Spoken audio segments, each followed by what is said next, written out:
अस्सलामुअलैकुम ग्रानो मीना वालो उम्मीद लरम چې تاسو ټول به روغ جوړ وي او د ژوند په موضوع کې به دوستانو نوې ویډیو کې درته هر کله وایم دوستانو ډیر افسوسناکه دردناکه واقعیا مخې ته راغلي د نوخار سره تعلق لرونکي یو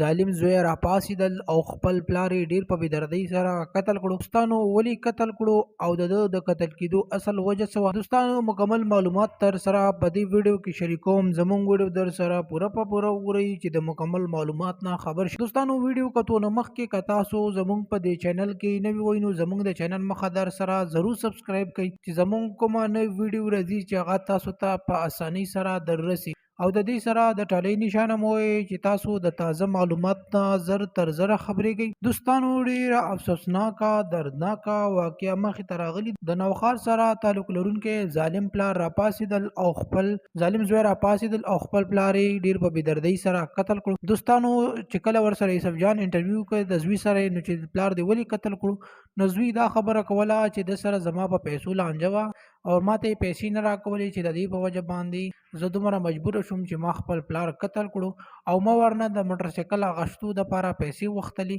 او چونکې ما ته یې وی چې لږ صبر وکړه خو چونکې ما صبر نشو کول د دې په وجه باندې ما خپل پلار قتل کړو یقینا دوستانو ډېر غټ ظلم او زیاتی یې کړی دوستانو زوی دا خبره کولی او ژړلې چې ما ورسره جګړه وکړه د هغې نه بعد بیا زه لاړم او ما نشو برداشت کولی او پلار مې قتل کړو دوستانو دا د زوی خبرې وي چې کله د یوسف جان سره انټرویو کې وکړي او زیا ډېر زیات پیمانه امید لرم چې تاسو به زموږ ویډیو ضرور خوښ شي نورو معلوماتي ویډیوګانو لپاره د چینل مخه در سره ضرور سبسکرایب کړئ ډېره مننه شکریه